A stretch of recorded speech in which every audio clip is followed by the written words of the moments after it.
Hello everybody, welcome to Adventures in Beekeeping. My name is Dale, and today we're going to talk about assembling deep boxes. You may have seen one of my previous videos where I had some trouble actually getting the box together, and I put it together wrong, and things wouldn't go together. That was kind of a fun video, funny. That was my first time ever doing it. So now I'm going to show you how I assemble them now. A couple of things are new. First thing is I countersink all my holes. I pre-drill and countersink all my holes. Then the next thing is I built a jig for holding the box for me so that I don't have trouble holding the box. And then, like before, I glue and screw everything together. So I'll show you the process. Hope you like this video. So I have a little jig mounted into the drill press, and I have my countersink bit here and then the jig here. And what happens is I just place the board here like this, and I kind of have to give a little pressure this direction with my hand because I don't have a jig for this piece over here. So then I just kind of hold it in place and push it a little bit, and then pull the handle on the drill, and it comes down and puts it right in the hole. Notice that I've marked an X there, and that's how you find the center of a square, is you just draw a line from one corner to the other corner and from this corner to that corner, and then you've found the center. And then the other thing, which you can't see, and I'll adjust it here just a little bit, is that the drill has a stop. The drill press has a stop, and so it will only go down so far. And so that means that my countersink is going to be right in the right place. Let's see if I can do one here for you. I won't do a bunch of them because it's noisy and all that. But I'll just do one here and just kind of show you how it works. And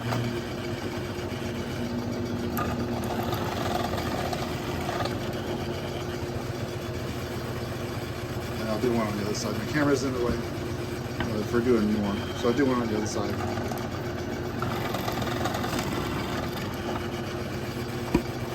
So you can see it's kind of just perfect, just the right depth for the head of the screw, so that it will be flat here when you screw it in. And the other reason for countersinking is that if the screw goes in and presses against the wood too much, that might potentially split this. Another reason for that I have for countersinking is that the head of my screws has a little bit of a flange on the underside, and if you tighten that up too tight, you could potentially split this. So I want it to be flat, this to be flat, so that when I paint it, it's flat. But I don't want the screw to actually split this. So I put a little bit of countersink there. On the other side, on the other hand, I do want it to pull on that just a little bit. I just don't want it to pull so much that I cause it to split this. The next thing is the jig that's been created. There's a bunch of these out on the website, various videos and stuff. But essentially I have a stop here and a stop here, and then a clamp here and a clamp here. And what I do is I put the box in there and fit it together and then clamp it down. These are the screws I use. They're deck screws number 8. They're 1 5/8 inch long. They have a T head, or I call it a hex head or a star head, the T25. And the wood that we're going through is 3/4.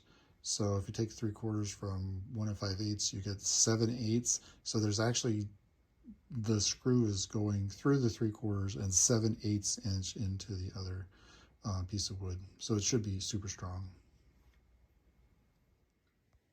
The next step is to pick your parts and put them into the jig and dry fit them. You want to make sure that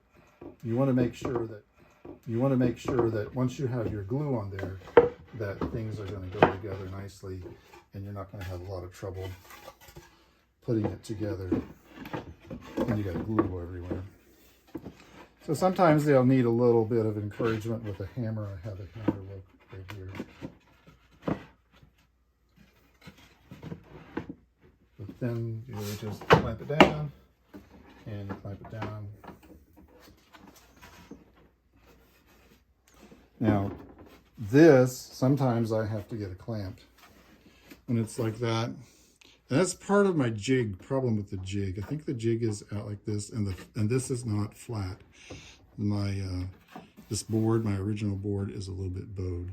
So that causes this to happen. So the solution to this, if this is not coming out perfect, is after you put the glue on, just take a clamp like this, and you can just clamp it and make it fit. So once you got your dry fit, you're happy with your dry fit, and I had to make a little modification here. Once you're happy with your dry fit, then you unclamp everything, and you take it all apart again, and you just start the gluing process. For the glue, I use Titebond 3, and the only reason is because somebody said, hey, you should use Titebond 3, probably some video I saw. And then the other thing that I have is actually, I think it's a makeup brush, but I just have it in this little jar, and I just use that to smear stuff around, and then I put it back in here to kind of keep it from drying out. So the glue process is this. You're looking. You're looking at the inside, and the glue needs to be on this surface, this surface, this surface. And then you want glue on this surface right here, and this one, and this one, and this one, and so on. You do not need glue here, because that's going to stick out into the air. So no glue there, but here, here, and here, and then here, here, and there, here, here, and there, and so on. Now over here, you do need glue on this surface and on this surface right here, because the wood from the other piece will come right into here. So this is kind of how I do it. I just take the glue and put some there, put some there, put some there, and put some there. Get quite a bit. And then I take my brush and I brush it and put it up here, and I brush it up there. And I do it pretty quickly. Just brush it. You can see, and just brush it and get it. You want to smear it around and get it all over those surfaces. And then you want this surface, here, here. You don't want it to be everywhere, a big mess, but. And of course you do that on all the parts. Turn it over. And I always brush it first so that it won't run all over the place. And then same process. There's no need for me to show you that on video. You know how to do that. I find that the gluing and the dry fitting sometimes can be the most difficult, time consuming. This one actually dry fit pretty good and went together pretty well. And then and once you get it clamped in here, then you just screw everything together. So in this case, see if you can see. In this case, I think the actual screwing process can be used to pull this together. Notice I have this on a Lazy Susan for convenience and positioning and everything. So this needs to be pulled together a little bit. And what I'll do is start this. Yeah. Go ahead and start this a little bit, and then I can just use. If I can get it pushed that way far enough, the screw can pull it that way. So with my hand, I can do that. Can you see? With my hand, I can do that, and with the screw, I can get it to pull it. You can pull it in like that. And now everything is good to go. I can just screw them pretty quickly together. Now this can be time consuming too because there's a lot of screws to put in.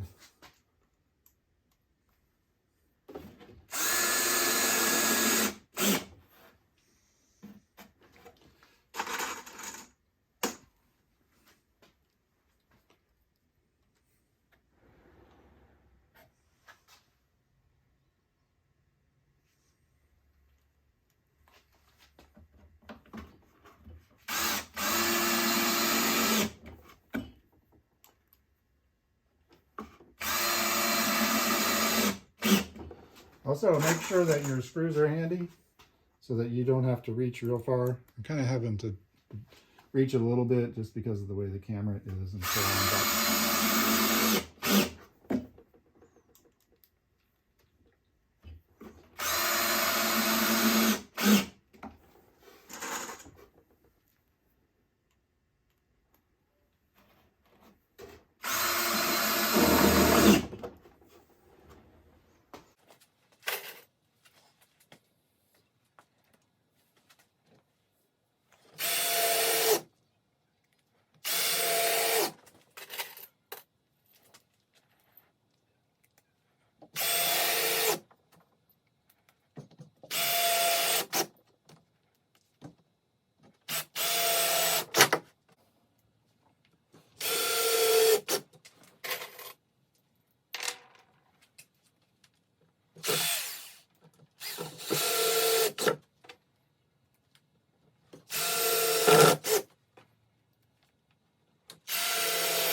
This one's going to need a little bit of encouragement with the screw.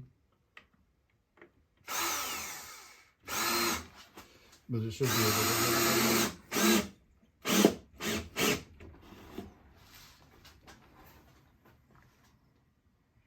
It's squared it up nicely just by using the screw.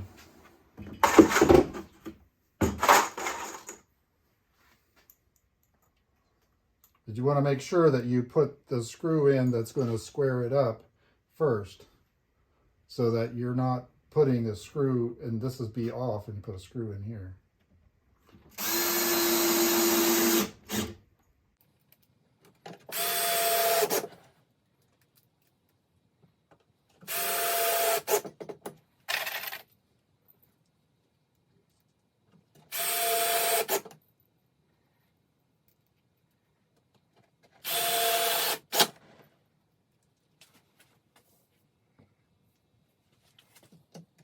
Look, that sounds like I already have it.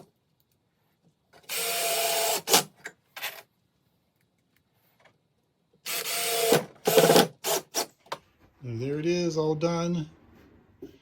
And you can see how it's built. It's got two of those clamps. And this can be clamped this way, or it can be clamped the other way.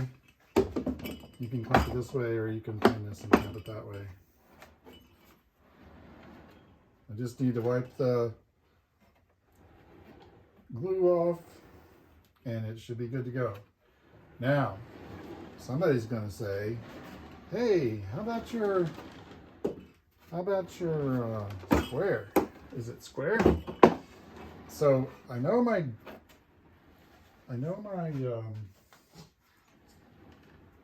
this is is square to this, but I noticed that it's not perfectly square. Well, that one turned out pretty good. That one turned out pretty good. Let's try this other side. Can you see this? Yeah. That one actually turned out really well. It's pretty square.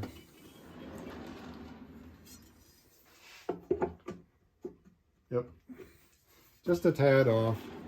Other ones have been just a tad more off square than this one, but it's pretty good. So that's my new jig on a Lazy Susan for putting together Langstroth deep boxes. Here's some additional footage with a slightly better angle for viewing the actual putting in of the screws.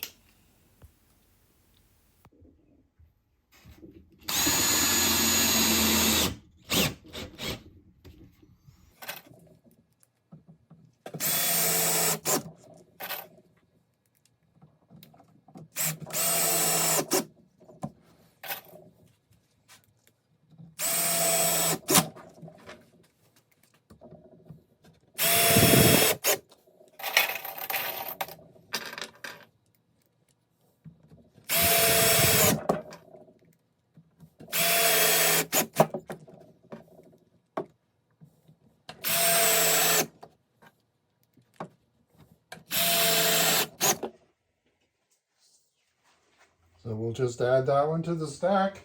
There's plenty more work for me to do on these. So hope you enjoyed the video. Hope you gave you a couple of pointers on how to build your boxes. And thanks for watching. God bless and have a great day.